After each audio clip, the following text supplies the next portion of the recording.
Dragula Titans Episode 4 proved that the Boulets aren't completely insane after last week's questionable judging, as they make way better decisions this go around as the Titans customize their characters and head down into the Underdark. I'm Grady. I'm Zach. And I'm Charisse. And this is Highlights.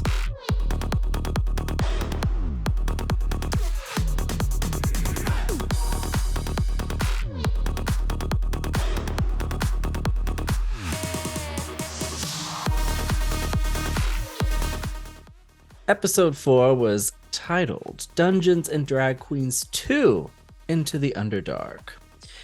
And I was really excited because I believe the last time they did this challenge was season 3 with Landon.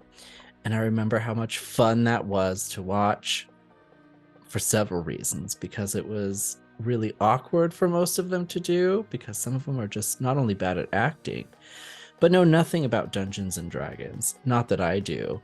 But it is funny to watch someone who knows probably even less than I do navigate something like this. Love that. But don't worry, Astrid will explain it for you. Oh, God. That's my favorite part of this. Oh, my goodness. Oh, my God. Scaling it back a little bit. So the episode opens up as people are reacting to what they think is probably Abora's elimination. So once again, they're talking mainly about Abora. I think they're hoping Kendra didn't go home, but they're talking about Abora's explosive exit before she went to the staircase of souls.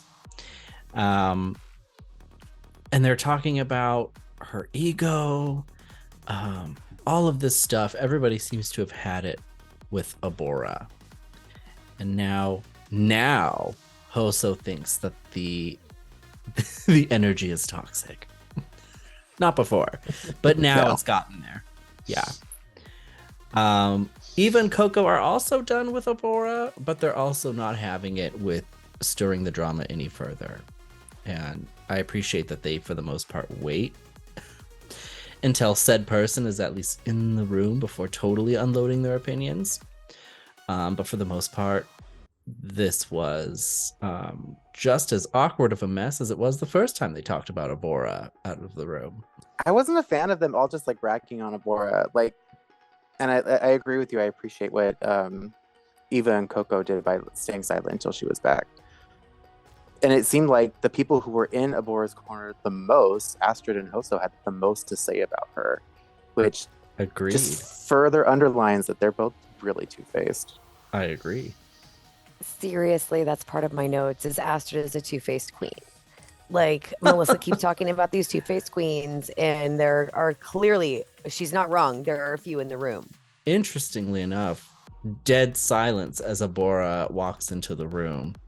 And I've got to say, as negative as Abora can be, her comedic timing is on point, because the sarcasm she brought in when she realized the mood of the room is just amazing. I would watch Absolutely. it all day. Yes. I hope she goes all the way just so I can watch her play off the awkward energy.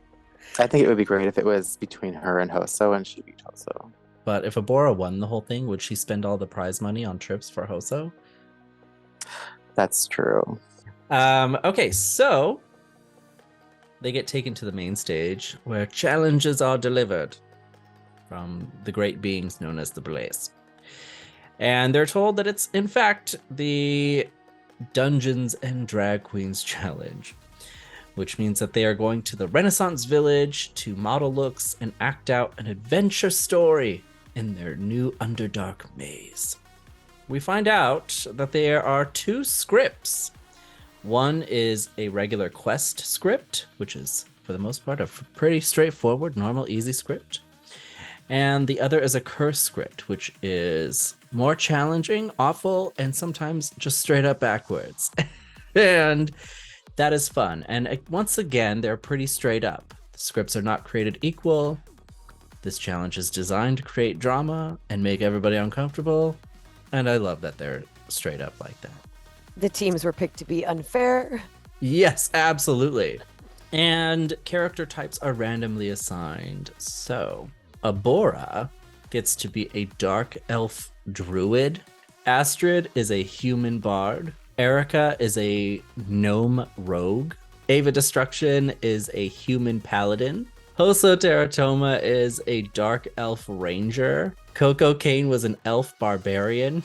Melissa B. Fierce was a human barbarian. Was she? We'll get there. Victoria was an elf priestess.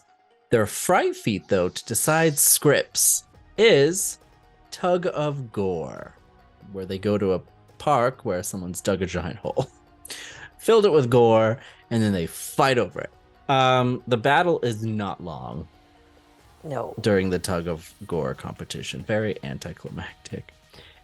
And pretty much went as I thought it was going to. But Erica, Victoria, Melissa, and Astrid do in fact win. And lo and behold, after not much deliberation at all, they choose exactly what they thought they were going to choose, which is the quest script, the normal, easy one. Then we go straight to location. And I was happy about how much time we actually spent here.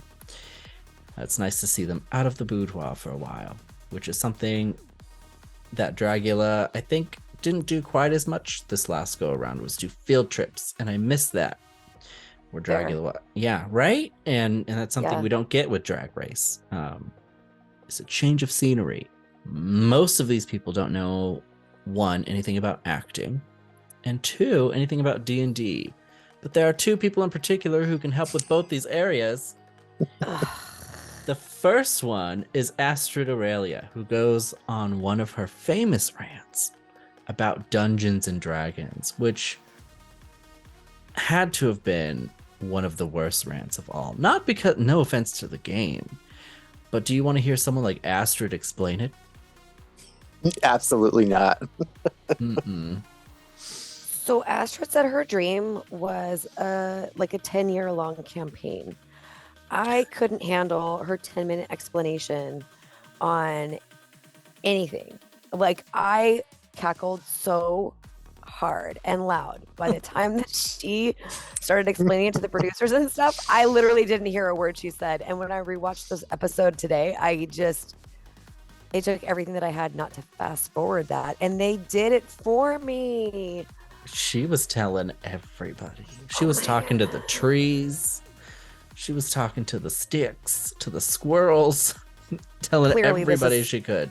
One of her favorite subjects. Zach, you do in fact play this game, correct? Occasionally. I've like made characters, but I've not done a full campaign before. Sorry, did I out you? I'm so sorry. It's okay. You're well, I'm just kind of trying it out. No. I mean, my husband and I are pretty into like D&D. We've like made characters to play a campaign. We haven't done so, but we play a lot of games similar to D&D and in that realm of fantasy. Okay. I was gonna say I've played fantasy type games where you needed die, and they were obviously more than just your regular. You know what I mean? Like you needed more than one set. And it definitely wasn't D&D, but it was a fantasy type game where you build a character and you do the thing. So everybody's a little D&D curious here. What?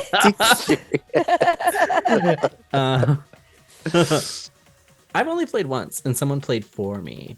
So I had a character and all that, but I didn't know what I was doing, and I think I was like 12. So Fun. I just remember I was a werebear, which I didn't know was a thing, but that's cool. There should be more content about other were animals. And someone would just roll for me, and they would tell me what was going on, and I was like, cool, that's great. Nice. Yeah. Do that. Yeah, werebear, rawr. The other person who can actually help with the acting is Ava Destruction, who becomes a full-blown theater teacher for some reason. They give him a lot of time on day one of these challenges to just do whatever the hell they want. Okay, but to be fair, she was giving good advice. It wasn't like a rant on explaining theater like Astrid. Yeah. It was entertaining. Eva's like demonstration and her like leading the acting warm-ups and stuff like that, I found that entertaining. Yeah, it was good. Astrid's rant on D&D entertaining for a different reason, but yeah. Not the one she intended. No, I just needed less of it. However, I did not appreciate Hosos. You do not appreciate homosexuals in D&D. Don't. You've heard I it here know. first, everybody. I keep it- know. Let's And keep what it is a clean. thespian?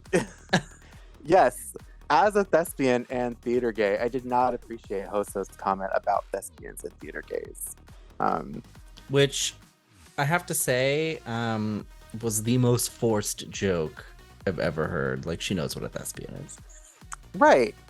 It's not some like crazy concept. No, she knew exactly what it was. She was trying to be funny. Didn't work. More people know a thespian who is out of the dungeon and the dragons and the basement than a D&D person. Yeah. Like a D&D fan or player or Mm-hmm. operator or whatever you'd like to say, right? Like, yeah. 100%. Yeah. Thanks for that. Was not buying it, Hoso. Anyway, so after the lesson in acting, Astrid is still completely out of control, ranting more and more about D&D. Yeah. And since that's going nowhere, Melissa pulls Abora to the side. So they have a little aside. And they chat about certain comments that Abora made to Melissa during her explosive exit of the cauldron last week. And Abora gives an apology to Melissa. They have this really weird heart-to-heart. There's a sitcom somewhere about those two, and I would love to see it. Make them roommates. Thank you. I couldn't help but wonder, I don't know, maybe Abora was just uncomfortable because they're filming them having this conversation, but I just didn't completely buy that Abora's apology was authentic, at least not in this moment in particular. Is that weird? And it could have been. No, I just found myself I could kind questioning of it. see that. If maybe she felt because she was being filmed that she needed to say the right thing. But also, from the edit that we've received as the audience, Melissa hasn't necessarily been Abora's biggest supporter and necessarily like lifting her up and stuff. So they obviously aren't as close as Abora and Eva are, right? So I don't really know what Abora thought of Melissa. Even like she said, she was scared to talk to her about this. She wasn't sure. She was the only one that she was like, I don't really want to talk to you about this. So I definitely think that Abora was like, I need to say the right thing. Melissa's gonna kick my ass. Yeah. Like basically, that's how I read it.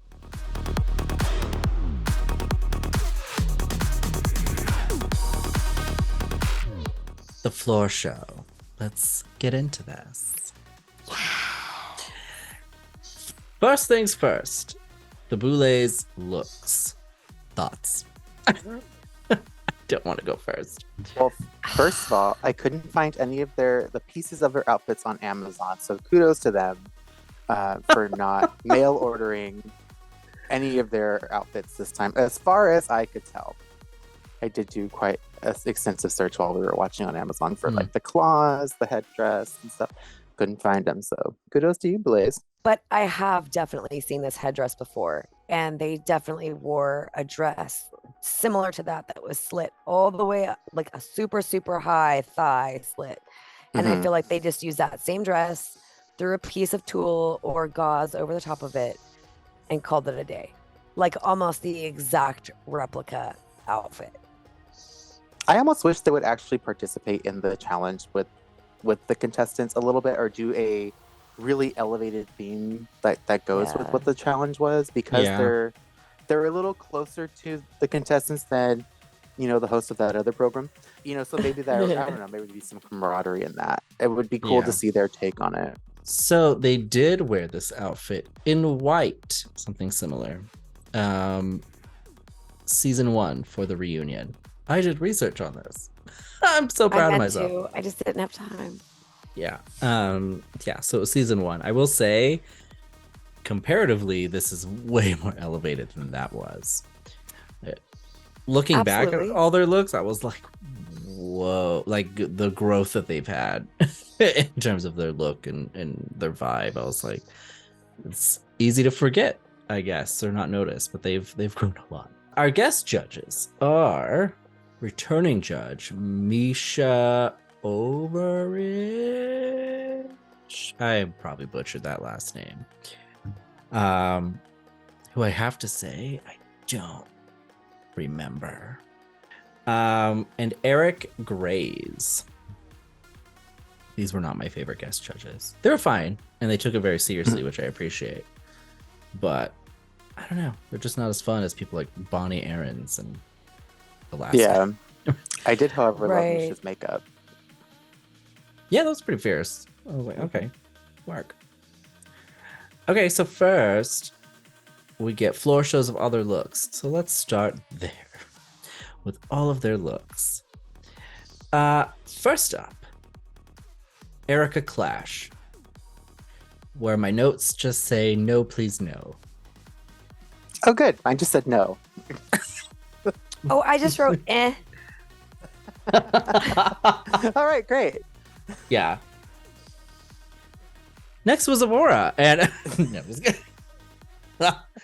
No, really, we can move on. That's literally all I wrote was eh. Yeah, there's. It was terrible. It was amateur. It's not worth talking about. Yeah, no.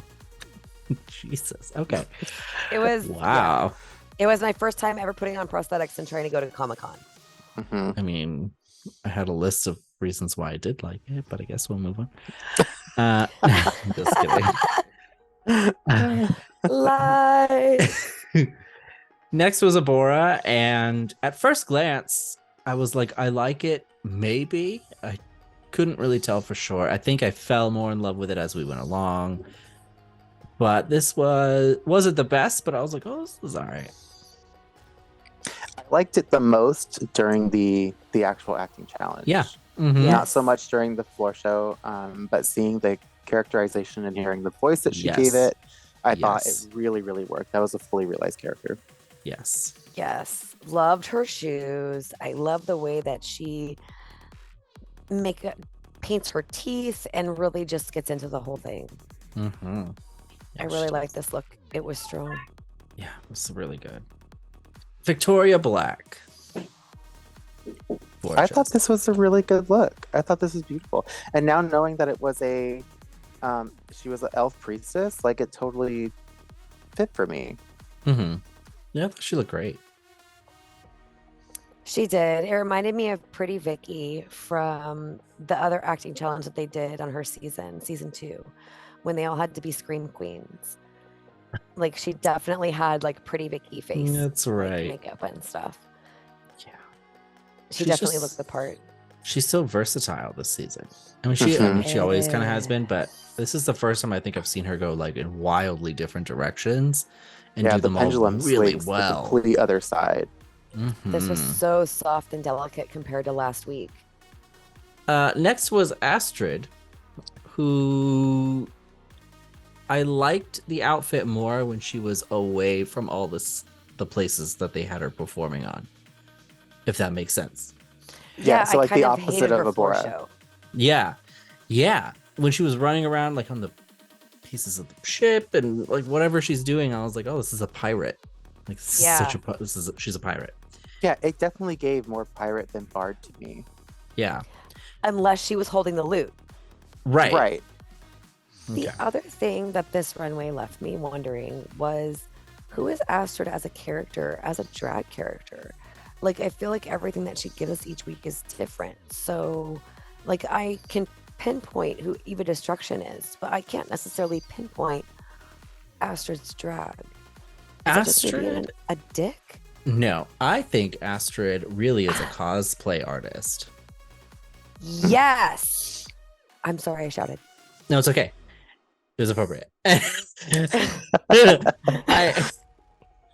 I think that when she does her drag, what she's really doing is cosplaying as like a character in her head. Yeah. But even then, like the alien challenge she won or whatever, the last season, she was Xenomorph. cosplaying as a xenomorph. Yes. Yeah. It's like she Yes. gets so enveloped in the character that she's portraying that She Right. loses the essence of what is actually her dragon. It becomes more cosplay at that point. And even last week, Cell pointed out. No, Zach pointed out that she looked like Cell from Dragon Ball Z, and I guarantee that's where her design started. Right. Next was Ava Destruction, and I liked it. It was better than I thought it was going to turn out during the walkthrough, but I also felt in some ways it could somehow be better. But I honestly, if you would ask me how, I don't know what I would say. I thought it was really, really nice, except I wish that she was blonde instead of the color wig she chose. Solid point. I think that would have made a more quintessential paladin for the challenge than the red. But then there are things like blood paladins and stuff like that. So that could have been the vein she was going down. But if you just wanted to look at it as a glance, I think a blonde would have gone better. Interesting. I liked the red hair. I really liked the look of her armor, although it did look really similar to the armor that they dragged her for last week in a sci-fi challenge. Right. But I really like the way that it looks comic booky and drawn and just I did like that. It has a very interesting look. I liked her. Oh, I can't remember what it's called when you wear the colors on your cloak on that big long cape. Like a tabard. There you go. Thank you so much. Yeah, but I thought she looked really good this week. Hoso Teratoma. I loved it. It was great. This look was fierce, and I hate it so much at the same time. Yeah, this was awesome. This was perfect. Yeah, perfect. And I hate seriously. that. Yes. So good, and I hated it. I think this was the challenge to really like overthink a character and fully like bring it to life, and this was her time to shine. That was great. Yeah. I didn't get any sense of a rerun in any kind of characterization that she did. Like, none of the makeup reminded me of any other runways that she's done. It was great. Next was Coco Kane. Love her. This was Wow. fantastic. This was awesome. This was it. This was everything. I love the whoosh noises they made every time she moved her axe, as though it Yeah. was moving so Yeah. fast, like how they would do in like Xena or Xena. Hercules. And then Very fantasy shows. Yes, old timey Yes. shows. Love it. Her look was fantastic. The detail was great. She looked like a messy barbarian. I loved it. But it was still so put together for being so messy. Like, Yes. all the tiny details, the toenails, her makeup was fantastic. I love the fact that Coco gives us these oversized proportions that I didn't know I needed in my life. She makes this cast for me right now. She is the cast. Her and Melissa. Well, speaking of Melissa, Melissa's up next. And Melissa got a lot of praise for this, but this didn't do it for me. This needed to that be so weird? much more. Yeah. No, not at all. This looked like Party City. Like this looked like a costume that you would get out of a bag. Yeah. And then she like messed up her wig and put some makeup on. And I Which- don't understand why it was so well received. Later on, her hair is like curled and stuff. I'm like, what barbarian are you? Oh, God. A Be Fierce barbarian, duh. It's It definitely looked like an off-the-shelf costume. Not the shoes, but like the bikini part of it. Yeah.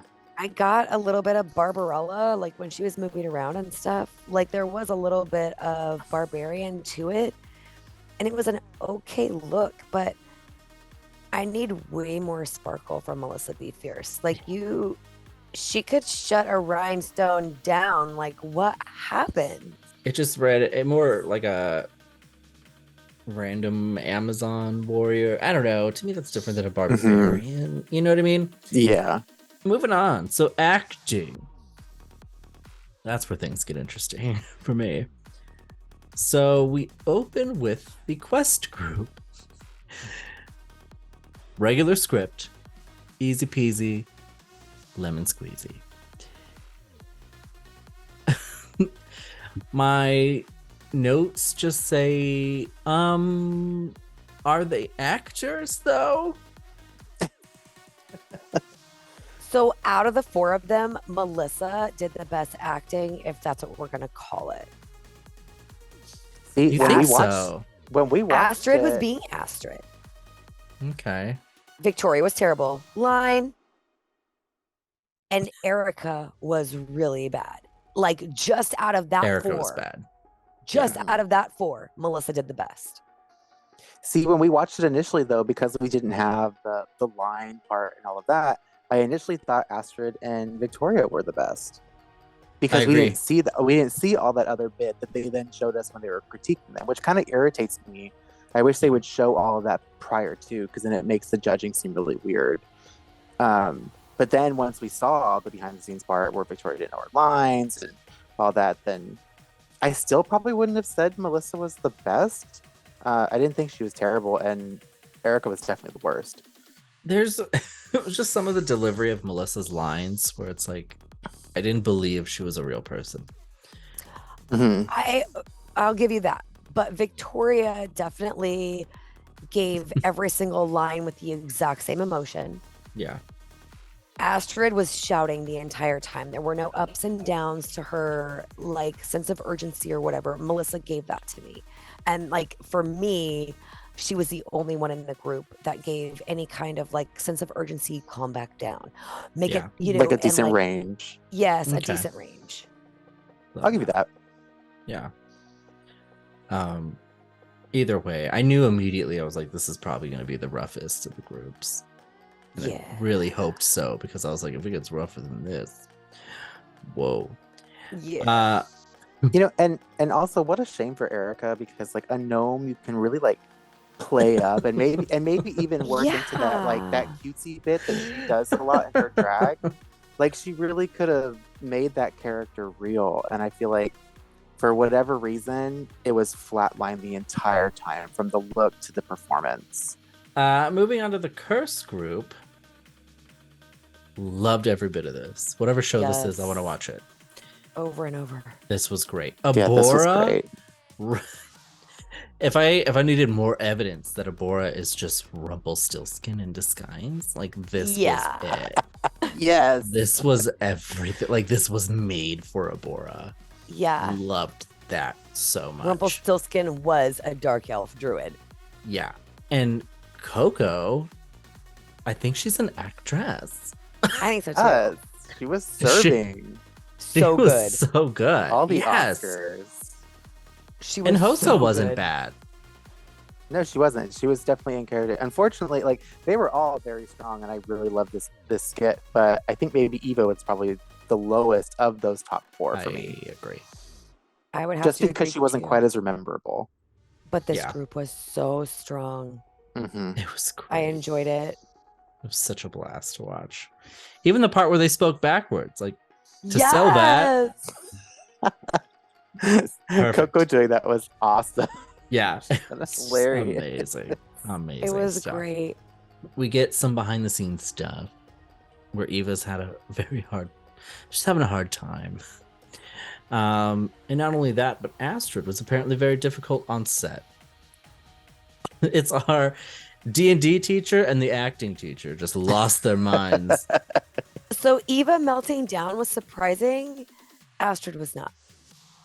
I could completely agree. Like I could totally see Yeah. Astrid doing that. Yeah, Mhm. completely agree. And it's gonna cost them both in a minute.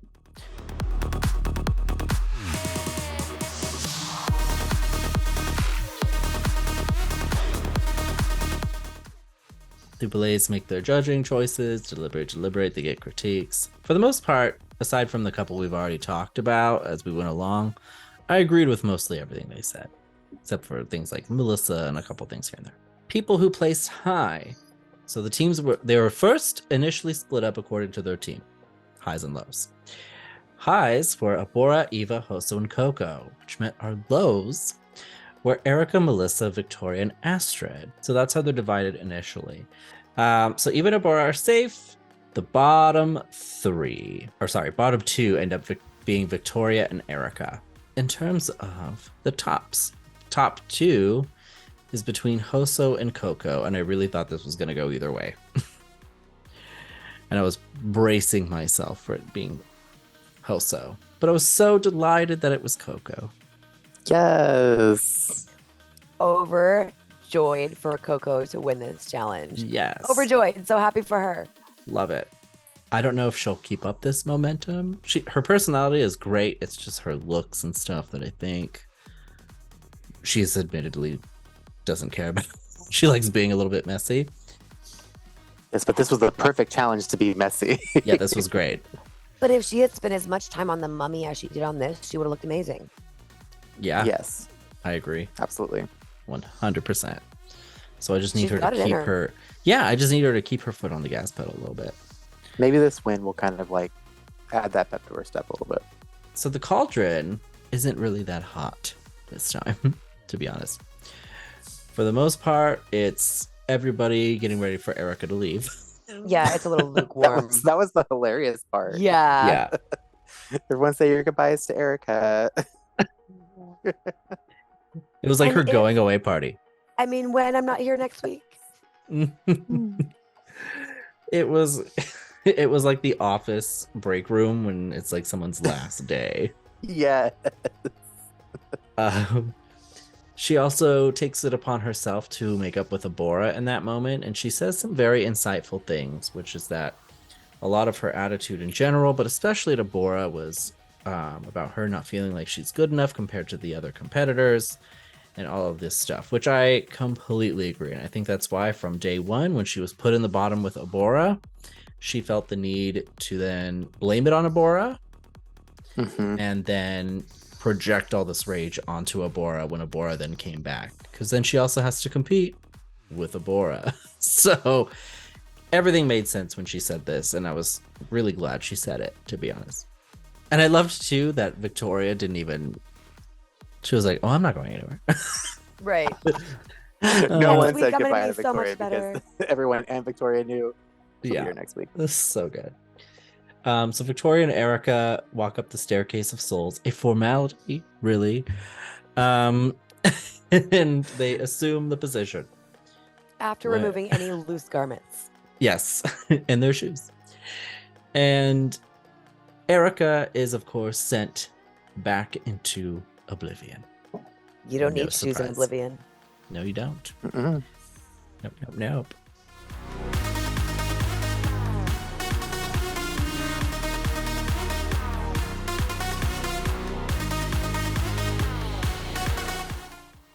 Getting into the scoreboard, some interesting things have happened. So nobody's really moved that much, except mainly Abora, but rankings have changed a little bit. So just so you know, Victoria was in the lead by a great margin until she fumbled this particular episode.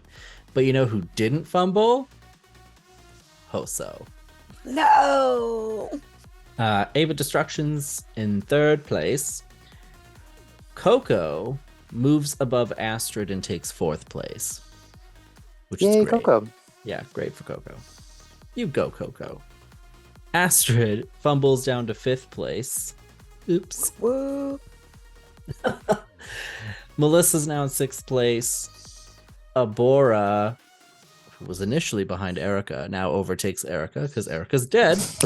And she's That's in. one way to do it. Yeah, she's technically last place of all the actives, but she is hanging in there at seventh place. Erica now eighth place. So I think this was a really strong week for Abora, and I hope she kind of puts her game face on, because I think if she ends up in the bottom again going forward, that's going to be it. yeah, I think based on what we're seeing so far, I think it's clear that it's extremely likely that our three of the top four, I don't know if they're doing a top three or a top four, but I'm betting my bottom dollar it's Victoria, Hoso, and Ava. And then if they do a top four, it's going to be maybe Coco, Astrid, unless Melissa somehow revs it up in the second half. Yeah, they seem to like where they're standing on the ladder for some reason. And they really need Melissa to do better than Astrid. I need a lot of people to do better than Astrid. Hoso's Hoso is strong, but like, yeah. Well, that's how things look as of now. If you would like to watch any of our ongoing coverage of Dragula Titans, you can subscribe to the PG Media channel so you don't miss out on any of our updates. You can also find social media in the description below. I don't really use that, but follow it, why not? And with that being said, as always, Thank you for watching highlights. And we'll see you next time.